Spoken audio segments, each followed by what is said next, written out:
Hey guys, today I want to talk about something a little different than all the carnivore and nutrition stuff. In a way, it's related, but this is something very near and dear to my heart, and it's kind of how I've been able to change my life over the past couple of years. So what I'm going to talk about today are the two anchors in my life, the two things that really keep me anchored in every single day, so I'm not floundering around at sea trying to figure out what my life purpose is, what I'm doing with my life. The two main things, I have goals and I have a morning routine. And that's what we're going to delve into today. Now, in terms of goals, I've experimented with a lot of different systems and ways of goal setting. I've experimented with a lot of different systems for goal setting.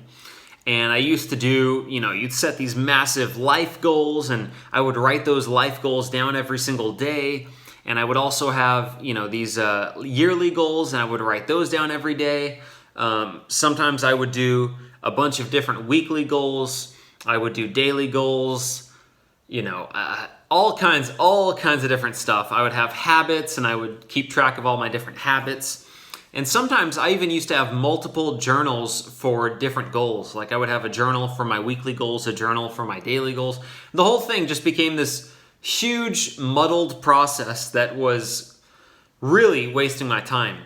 I am a firm believer that writing your goals down and actually having goals can absolutely change the trajectory of your life. I know it has for me. It continues to. I can literally set a goal now, break that down, and work towards that every single day, and it can more or less get accomplished in a certain amount of time. So I've really learned how to work towards that process.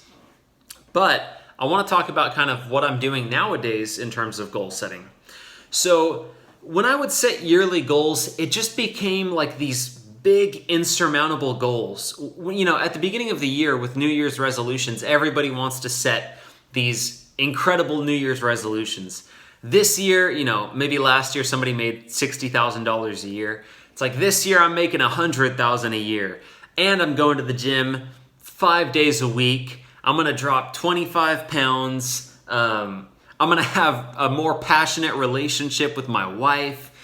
What else? What are the kind of things that people love to do? It's like I'm gonna go do some like online courses, and I'm gonna further my education, and then I'm gonna do this and that. And it's all of these good, very good intentions. There's nothing wrong with the intentions. That's fantastic that you want to improve your health, your relationships, your education, and your mindset. All of those kind of things. That's fantastic. The issue is in the execution, implementation, and the consistency of your actions. And most of the issue really has to do with the fact that people don't even come up with a plan in the first place. Or if they do, it's very vague. They're not systematic about their goals. A lot of people are only really systematic about their job. With your job, maybe your boss gives you a certain checklist of things you have to do every day. You follow a system. You have quotas you have to meet. You have assessments. You have accountability. There's all these systems set up basically by the company to ensure that they're getting results. Well, if you want results in your life, maybe you need to set some systems up too to really ensure that you're being accountable and that you're making trackable, consistent progress every day. So I experimented a lot with that, and I was trying to figure out like what works, what doesn't work, and I did a lot of stuff that didn't work. And sometimes just through sheer willpower, I would achieve results, and I would push myself really, really hard, but it wasn't always the most effective way to go about it. So I'm going to show you what I'm currently doing. I use something called a self-journal. It's from this great company called bestself.co. And the self-journal essentially is a guide to 13-week goals, so quarterly goals. I like quarterly goals because when you look at a yearly goal, let's say you set a yearly income goal, that is pretty tough to break down. And even if you break that down to the monthly level, what do I have to do each month to achieve my yearly goal? It's a steep hill to climb. And it also it's really tough to factor in the exponential growth that can happen when you're consistently putting work in. So some of your yearly goals might require a level of exponential growth, which some people might call luck. It might require an element of luck to actually achieve.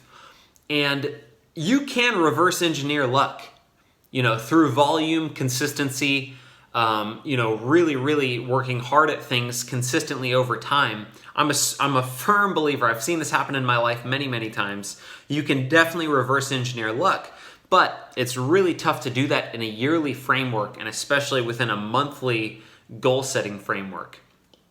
But within a quarterly goal, you can really size and scale your goals the right way so that it's not that scary. If you look at a yearly goal of, I'm going to stick to, whatever diet, and I'm going to lose this much weight, and I'm going to sign up for an Ironman and a marathon and whatever it happens to be, that's pretty damn scary. But if you just pick one thing and you say, this quarter, I'm going to train for and compete in a marathon. So you got 91 days, 13 weeks to train for this marathon and then compete. Like that, okay, now you can actually bite into that. That's something that's like, okay, cool. I'm not trying to do all this crazy diet stuff and Ironman stuff and weight training stuff. I'm not doing 50 things at once. I'm going to zone in on one thing for the next 13 weeks. Marathon. Boom. Okay, cool. I can see it. I can see the finish line. All I have to do is complete a 26-mile race. Now let me reverse engineer that. What would I have to do that? Okay, well, I would probably have to strengthen my legs. That would require a weight training program. That would require a cardio program. I would have to have a certain nutrition protocol. I would need a recovery and stretching protocol.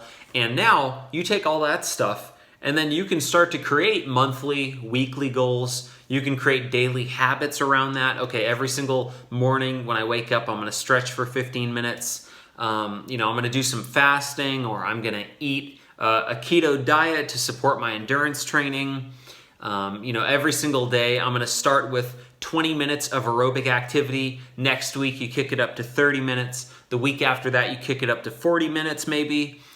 You alternate the types of aerobic activity. I'm going to do biking, then I'm going to do running, then I'm going to do, jump roping, whatever it happens to be. And you slowly bring it up over time. Okay, on the weekends, I'm going to go for some extended runs. You could see how I'm starting to create a framework around this goal. I'm really starting to come up with some ideas of things that I can do if I wanted to achieve a marathon. Now, here's what I like. I've got my self-journal right here in front of me. You set your result goal. So let's say your goal is to run a marathon. Then it would be like, my goal is to run a marathon within 91 days. And then you write down, the end result goal is very important for me to achieve because, and then you list your reason. Because running a marathon has been on my bucket list and it's something that I really want to achieve. It's going to make me healthier, blah, blah, blah. And it's going to create a certain mental toughness and it will develop skills. So you list that and then you list your progress goals. So what 3 major milestones will bring you closer to that? Well, maybe it is adhering to your keto diet for a month. Maybe it's completing a half marathon in preparation. And then maybe it is, whatever it happens to be. So you've got the progress goals. And then the self-journal has you list out what are your actions and tasks. So based on progress goal 1, what 3 things do you need to do to achieve that? So let's say the first progress goal was, you're going to stick to your keto diet for a month. Well, what would you need to achieve that? First, you might want to get on a keto program or to research, a certain approach. You might need to create a grocery list for yourself, and then you might need to, whatever you have to do. So you create those little tiny steps. So I like that. You create your big goal, and then you break it all the way down, and then it has a commitment page, and I think this is really important. So it says, and then you sign your name, commit to completing these goals by, and then you put the date that your 91 days will be up. And then you list, when I achieve this goal, my life will improve in the following ways. And you list about 5 different ways that your life will improve by achieving that goal. And then here is the carrot. If I complete this goal by my target date, I will reward myself with, and then you list a reward. And then you say, I will do the following 3 things to ensure that I will use my self-journal to take action on these goals every day. And then you've got 3 things that will ensure that you will take action on your goals every day. And what's funny is actually, so here as I'm reading the 3 things that I wrote down, this is so funny. This was early March of this year. I wrote down that I will wake up by 7 a.m. every day. It's really funny that nowadays I'm getting up at 3 a.m. to make sure that I'm achieving that stuff. So it just shows how you evolve over time. The second one was I will complete my morning routine. Okay, so that is still a big habit of mine. And then number 3 says keep the streak alive. So for me, that means completing my daily goals every day, which I have not done that every single day. There have been days where I have failed, but that's, as with any process, you accept, okay, yes, I failed today, but what did I learn from today? What am I going to change for tomorrow? And now let me recommit to achieving, my daily goals. So I take L's occasionally, I'll take a loss occasionally, but when I do, I don't allow myself to take a loss. The next day, I'm right back at it with a vengeance. I also don't judge myself too. I understand that I'm human and I understand that I make mistakes and I'm flawed, but I do not accept not improving. I must improve every single time I fail at something. But I'm not going to judge myself for being human. I think that's kind of stupid to do. And then the self-journal has, monthly calendar, so you can list in things that you have to do throughout the month. I personally just use my iPhone's monthly calendar. Now, one of the things that I love about this journal is it has a whole weekly section where you can plan out your whole week. You write down 3 weekly milestones. And then it has Monday, Tuesday, Wednesday, Thursday, Friday, Saturday, Sunday. So you can put in all of the little tasks that you have to do on each of those days. And then for habits and activities, it gives you about 6 different spaces where you can write down your habits and activities that you want to do throughout the week, how many days you want to accomplish them by, and then it has Monday, Tuesday, Wednesday, all the way through Sunday, and then you check off each day if you did them. For me this week, it's looking like my daily schedule, so 3 a.m. to 8 p.m. So I want to do that 7 days a week. I need to read 10 pages, 7 days a week. I need to write 1 recipe for a cookbook I'm working on, that's 7 days a week. Write 1 section for another book I'm working on, also 7 days. Stick to my schedule, so that means all of the scheduled goals and tasks that I have for myself, I need to stick to those. So that's 7 days a week as well. And then I need to be working to collaborate with someone in my space every single day. So 1 collab a day, that's 7 days a week as well. And then engaging on social media with, everybody that's responding to my stuff on Facebook, Twitter, Instagram, all those different things. So that's another goal I have for myself, setting aside 10 minutes a day to interact with everybody. So that's how you schedule it. And then once the week is up, it says, what is the happiest event that happened this week? So you get to reflect on, what you're really grateful for, what went really well. What were your 3 big wins for the week? Cool. So what went well? What did you succeed at? And then review your goal and assess your progress. How did you spend your time this week? How will you improve next week? So that's when you can think, okay, what was I spending my time doing this week? And how can I improve on that? How can I make that process even better? How can I refine that?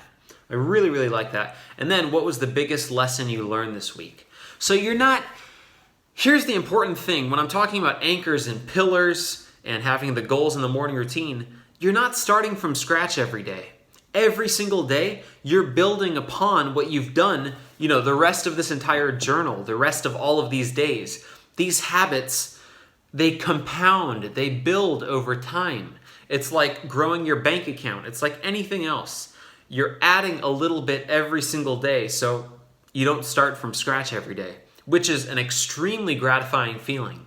If you're starting from scratch every single day, that sucks. Because, it's like trying to piece together a puzzle and you get halfway through every day and then you wake up the next morning and somebody's taken the whole thing apart. And now you have to start from scratch, and you feel like you're never getting anywhere. I think that's a huge reason why so many people feel anxious and depressed, and they can't figure out why they don't have a purpose in life and why they feel like they don't know what they're doing every day, is because they're not building on top of any habits. There's no structure, there's no foundation, there's not a cornerstone. And if you're not building on top of that stuff, you're starting from scratch every day. And that's a really tough place to be in. So by starting a 13-week goal, by starting this journal, by setting a goal in stone for yourself that you are committing to and you're signing, you are literally signing your name on this, and you're putting your integrity and your own confidence, your own honor on the line with this. It really starts to lead to some amazing things in your life when you stick to something. When you stop jumping around from thing to thing, but you really stick to something. And you say, no matter what, for the next 13 weeks, this is what I'm doing. This is what I'm focusing on. So I found it to be very life-changing, and it is much, much easier for me to adhere to a 13-week goal than to a yearly goal, or to even just arbitrarily coming up with monthly goals or daily goals. I need something big in the horizon to work on, but not so big that it's going to overwhelm me. Yearly goals can kind of overwhelm me. And life goals, I don't even know what to think about those. To me, that feels like destiny. It's written, with God, and it's written in your destiny. But I don't really see the need to focus on that. I can feel it in my heart. I know what I'm going to do. I know that I'm going to be involved in acting in the future. I know that I might get into some sort of public leadership role. I know that all of these things, writing books and stuff, I feel it already. I know that it's in my future, so I don't need to revisit that every day. I need to focus on what's in front of me here, the work that's in front of me now. If every day my head's up in the sky thinking about, running for office or something, or achieving some massive, crazy goal, I'm not going to be focused on what I need to do. And all I need to do is put one step in front of the other. Stop looking at the finish line. Stop looking up at the clock, seeing how much time you have left. Stop looking at where you're going, and just focus, keep your head down, keep working. What's the next step? Boom, take that step. What's the next step? Do that. So just focusing on what's in front of you. And it becomes much easier to do that if you have a clear objective and deadline that is in the near future, but not too near in the future where it's like a month away, because you can't get that much done in a month. There's only so much you can achieve in a month. And then, in a year, a lot can happen in a year, and you can get pretty sidetracked. And what if you decide 3 months down the road that yearly goal isn't even something that would serve you well? Well, now you got to stick to it for the next 9 months of the year, which that would suck. So it's better to have these great little 3-month, 13-week goals that you can focus on. You complete it, you stick to it, and then you can reassess. How did that go for me? What do I want to change? What's the next goal that I'm going to work on? I think it's such a better way of approaching things. Now, I've been setting goals meticulously, daily goals in particular, since I was about 20 years old, right when I kind of got serious about my career and about what I wanted to do with my life, and I decided, you know what, I'm not going to leave this thing up to chance. And I started looking at other peak performers and high achievers and people that do big things in their life, and I started studying what they did. I realized, okay, they all have goals, they all have an incredible amount of self-belief, they're all educating themselves, they all have morning routines, they all schedule their goals, they're not just winging it every day. They have systems in place. It's so important. And sometimes people make tons of excuses, and they're like, well, I would be successful too if I had a team. I'd be successful too if I had an assistant to schedule my day for me, or if I had a nutritionist to make my meal plans and a chef to cook food for me. Stop making excuses. You can cook your own meals. You can make your own meal plan. You can schedule your own day. There's time. Make it happen. You don't need a trainer to walk you through a training plan. Don't complain about it. The top achievers are there, and they have those resources, and they have a team, and they have a nutritionist because they put the work in on their own to deserve those things. And if you don't believe that, then I don't know what to tell you, because you're going to continue making excuses for the rest of your life. So based on my quarterly goal that creates my weekly goals and my weekly habits and routines, which influences my daily goals. My daily goals are influenced by what needs to be done at the moment, and also what needs to be done to move me closer to my quarterly goal, as well as I input my habits, my routines, my daily routines, all of that kind of stuff in there. So for me, I write all of these daily goals down here in my self-journal. I put everything into my iPhone calendar. So 3 a.m. to 3:15 a.m. I'm waking up, I'm making coffee, I'm doing my morning gratitude. I drink my coffee, write my gratitude. I'm dressed for the gym already. I lay my gym clothes out on the ground the night before so I don't have to rummage through and figure that out in the morning. Boom, it's right there, set to go. I put it on. I have my coffee. I'll check any urgent or important emails on my phone. The team that I'm working with on my Primal Body programs, they're located overseas in multiple different countries in the Mediterranean and Ireland and all these different places. So I like to stay like pretty 24/7 with it and stay in constant communication with them. So I'm checking that. 3:25 or 3:30, I'm headed straight to the gym. I start working out. I'll get a little bit of content while I'm there. So I've got all of these things in my plan for the day. They're all scheduled. Now the night before, that's when I'm writing these goals down and scheduling things into my phone for the next day. I do not do it in the morning because the morning is time for action. It is not time to plan. It's not time to ponder what should be done, what could be done, what do I have time for today. When I wake up, I feel like I'm being shot from a cannon. I've got all this energy, all this motivation, all this passion, and I want to go. I want to get things done. I want to have a plan already laid out for me. It's like if you went to the gym and you're going to work out with a trainer, and the first thing you do with the trainer, instead of, you're all amped up on pre-workout, instead of working out, you sit down with them and you discuss, what would you like to do today? And by the time you're done discussing that, you're tired and you want to go home. So I like to have this plan laid out for me, and I get straight into it as soon as I wake up in the morning. The gratitude starts me off in a very positive mindset in the morning. I like to listen to some music on the way to the gym just to get myself fired up and energetic, ready to go. And then I work out, and that puts me in a really positive, confident mindset in the morning as well. And I feel like I can crush and tackle my goals. Insert whatever other aggressive words you want. Crush, tackle, obliterate my goals. Non-stop. Complete decimation. So at the end, okay, so you have the morning gratitude here in the journal, and then you also have your 3 major targets for the day. You also write down your quarterly goal up here in the upper right-hand corner. So I write that down every single day. I write down the lessons I learned for that day, what were my wins for the day, and then what am I grateful for that night. And it also has an inspirational quote for you every day. I think this thing is beyond worth your money. I got this for about $30 at Barnes & Noble's. I think it's literally one of the best investments of $30 I've ever made in my life. I've spent more money on that. I've spent that sort of money on junk food in the past. So I think this is highly, highly worth it.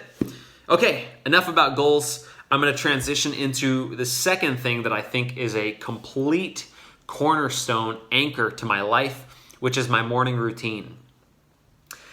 It is so important to me to prioritize self-investment and personal development as the first thing in my morning, because I've noticed time and time again, if I put these things later in the day, they do not get done. Other people's priorities take precedence over mine as the day goes on, and I feel beholden to others in terms of my business, my family, people that I need to contact, talk to, my relationship, all of these kind of things. I feel that those are my obligations as the day goes on.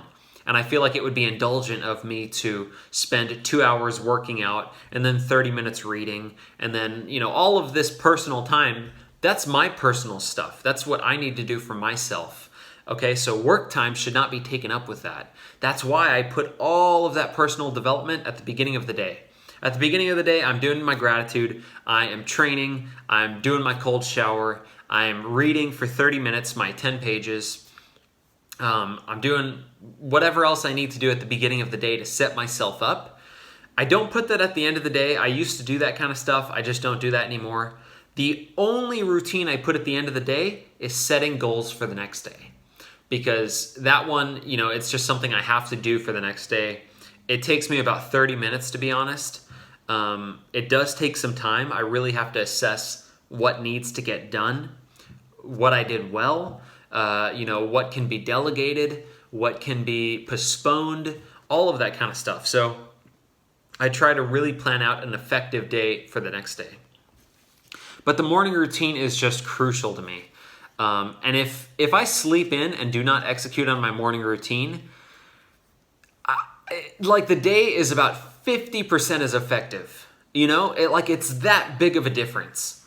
If I decide, okay, I'm not getting up at 3 a.m. tomorrow and I'm not going to do my morning routine, I will probably accomplish about 50% of what I could have had I gotten up at 3. So getting up at 3 and accomplishing my morning routine actually starts the night before by making sure that I'm in bed at a time that allows me to get up at 3. So I got to be getting to bed at 8, 8:30, maybe 9 o'clock to be able to even get up at 3 and to execute on that morning routine. Now, as I mentioned before, I told you what the morning routine is for me. It's coffee, gratitude, workout, get a little bit of content, answer some emails, do some things on the go. Go home, cold shower, pack all my things for the day, go read for 30 minutes, about 10 pages, take notes on that, and then get straight into my day, get straight to work, and pretty much work for the rest of the day. So that's my morning routine. It takes me about 3 a.m. to 6 a.m. to accomplish that. So to get up, do the coffee, the training, getting ready, showering, all that kind of stuff, doing my reading, that's from 3 to 6 a.m. By the time 6 a.m. hits, I'm ready to start working. I'm ready to go. I've got all my daily work scheduled for the day, and I start firing away on that stuff, executing. I do like to include a little bit of time in between my goals, some flex time, so that I'm not, if I run a little bit behind on something, I'm not always sprinting and scrambling to catch up. So I do like to include a little bit of flexible time in that regard. But yeah, those are basically the two pillars of my life. And why do I get up at 3? I get up at 3 not just because it helps me get a head start on the day, and it absolutely does, and it makes me feel incredible. I love the feeling of it's 6 a.m., I'm ready to start work, and I've already accomplished a ton of things today. That's such a good feeling, and it just puts me in a really positive, attack the day, proactive mindset. So that's part of the reason. But the second reason is because it's hard. No lie, it's hard to get up at 3 a.m. And you really have to be strategic about when are you sleeping, and you have to be very disciplined about it. If you're going to make that a habit, you have to be extremely disciplined. So that's the second reason, and that's the main reason, honestly, because I want to know that I can make myself do difficult things. It's the same reason I take cold showers. You think I'm doing it for my skincare? Partially. But mainly it's to train myself to do difficult things when I don't want to do them. When I go to bed at 10 or 11 p.m. and I am super tired and I have to get up at 3 a.m., that sucks. It absolutely sucks, but I have to do it anyway. And here's the other thing that I should mention. I will take a nap later in the day if I have time to and if I need to. So if I'm ahead on my work and I've got a little bit of that flexible time, and let's say I got about 30 minutes and I'm ahead on my work for the day, I will take a 30-minute nap. So don't think that I'm subsisting off of 4 to 5 hours of sleep every single night and I'm just like a crazy superhuman. I'm not, and I used to think that about all these guys like The Rock and all these other dudes that are getting up at 0 in the morning. I would think like, dude, what the hell? How are they doing that? What are they on? And I realize now, like, they don't always tell you the full picture because it's not that inspirational to mention that you take a nap in the middle of the day. That sounds kind of weak. So I will tell you that I take a nap when I need to. Probably 3 or 4 days out of the week, I'll end up taking a nap. It's usually about 30 minutes. Some days, if I have a bunch of time and I'm way ahead of schedule, I'll take a 2-hour nap. I have no problem with that. If I'm consistently firing away on my work and everything's going well. So that's kind of what I do. I got really inspired, though, about this 3 a.m. mindset because I just started doing it. I was getting up at 4:30, and then I just started thinking, you know what? Why not get up at 3 a.m.? And I did it a few times, and I just felt great, and I loved it, and I loved being at the gym, and there's hardly anyone there. It was so fun. And I just started doing it just for fun. And then I started realizing that a lot of my heroes, a lot of people I look up to, do this as well. So Kobe Bryant is up 3 a.m. every day, or at least he was when he was playing basketball, and I think he still is now. Mark Bell, he's getting up 3 a.m. every day. Same thing with Chris Bell. Those guys are crushing it. They're in the gym 4 a.m. every day. Mike O'Hearn does this. There's plenty of different people. I'm trying to think of who else I know that does this, but it's doable. There's lots of people doing it. It's doable. So if they can do it, I can do it. And actually, when I went up to Super Training Gym in Sacramento and I saw Mark Bell's wife there, and the first thing I asked her, which was probably really creepy, was, what time does Mark Bell go to bed? Like, what time does your whole household sort of wind down? And she said, well, he's usually in bed at about 8:30. I said, boom, that's all I need to know. That's it right there. Okay, cool. That is now my bedtime goal. I got to get to bed at 8:30. So it just really helped me clarify, like, how the hell is this guy getting up at 3 a.m.? Okay, well, he's getting to bed at 8:30. And who knows? He might be taking a nap throughout the day. Who knows? So that's all I got for today, guys. The two major anchors in my life are having a 13-week goal and a system, habits, daily goals, all that good stuff. I highly recommend the Best Self Journal from bestself.co. And then pillar number 2, or was that anchor? I don't know. I forget what term I'm using. Anchor number 2 is having a morning routine. So have a morning routine that incorporates exercise, that incorporates education, whether it's reading or a podcast, that incorporates mindfulness. For me, that's exercising in the gym when it's pretty much empty. For some people, that's meditation, whatever you want to do. And let's see, what else should you include in there? You've got your exercise, you've got your just do a morning routine that gets you set up for the day, something that gets you energized. I do think exercise is a very good part of that.